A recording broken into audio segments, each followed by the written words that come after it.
This is Cortland Harris here at the Kaijudo Championship. I'm here with Nate Bond to do a really cool deck tech. What's up, folks? Alright, so we got a Light Nature Shaman of the Vigil aggro deck. Really cool stuff.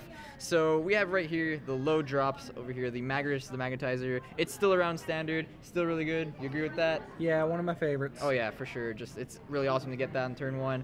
Now over here we have the 2 drops.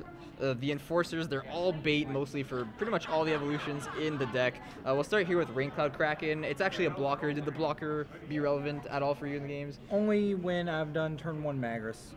Okay. Otherwise, it's just there goes, like, so often I usually just go straight to an Evo. Okay, Very rarely am I evolving off of something in play unless it's right there, turn 2, turn 3. All right, for sure. Cool. So we also got some more Enforcers here on the 2 drop. We have 2 Shimmer Wings.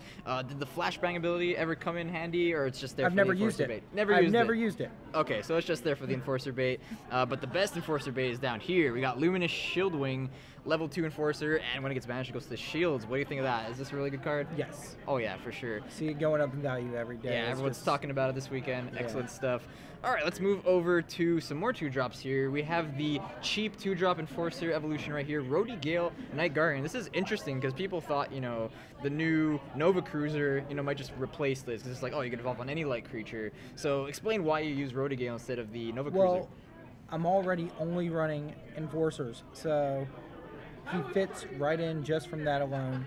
And then he's bigger than Nova Cruiser. Right. Nova Cruiser, yeah, it's got that nice little effect to go off once, but after you do that, say you go ahead and tap down an Aqua Strider. Next turn, the Aqua Strider just trades with it. That's right. right. Here, I'm just going to go through and not even give a care about Aqua Strider because they can't do anything about him. Yeah, very fair point. Really strong card. I agree there. Okay, we got a really spicy card right here, Sigil of Primacy. All right, what is this in here? Have you read what it does? Oh yeah, I've read it. I mean, it boosts it pretty big, especially when you have an Evo. So is your main goal with this break to, like, additional shields? To break additional shields. Okay, that's right. I see. Yeah, for sure. I understand. Cool stuff. And the 5,000 power boost is, I've had course. Rody Gale break 4 shields at once. Wow. Because I had 2 Battlebreads in play and then played a Sigil onto him. Yeah, speaking of Battlebred, he is right here. Would you say that this guy's the MVP of your deck? Yes. Yes. Okay. Well, it's kind of tied between him and Shaman. Yeah, it's pretty close. Yeah. Yeah, those two. Yeah, Battlebred, the new Battlebred Defender. I guess I'd have to say excellent. MVP and then Captain.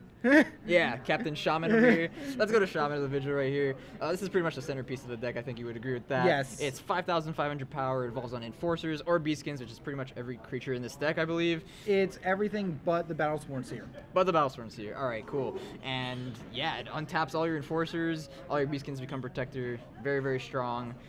We also got the biggest, like, level 3 creature ever. We have Swordhorn, 5,500. He's also Enforcer or Beastkin, so he's very flexible with the rest of the deck.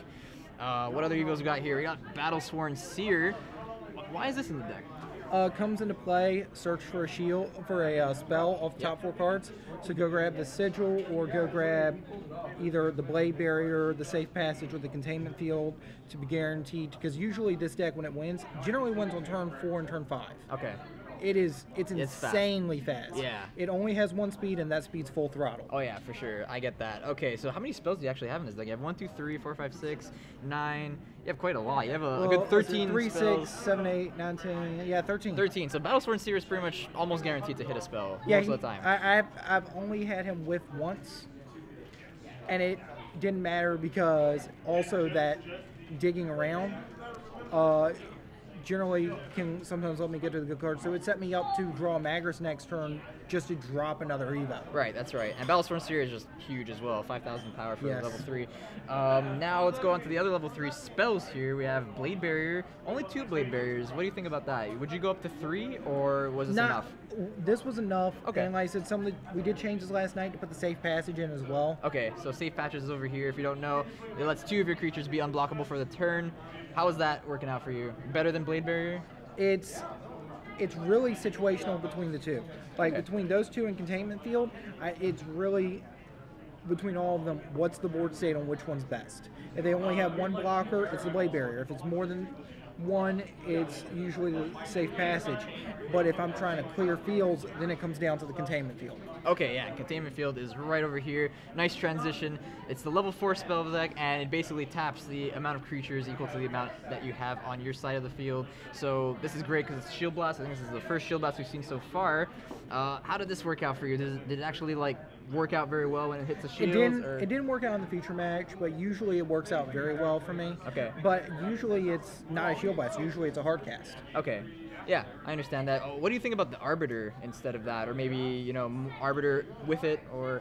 I didn't have space to do Arbiter with it, and I really did not want something that's this aggressive to have to go above 40. Okay, yeah, I understand that completely. All right, we have 2 more cards here. We have the last 2 Evos of the deck right here. We have Blinder Beetle Prime. We have 2 of them, only 2. And you said because, you know, you don't want to go too high in your curve. Is that the reason? Well, it's really like, I've actually been at the point that I've almost taken him out. Because people are dying before he even sees play. People are constantly dying on turn 4 to this deck.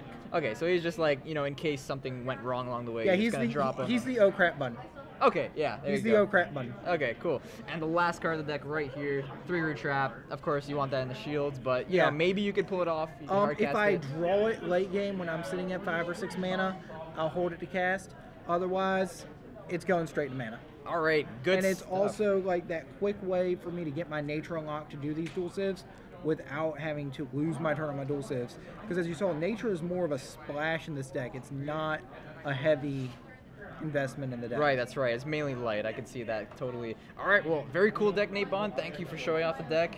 Cool stuff. So this is Corlin Harris signing off from the Deck Tech Center. Peace out.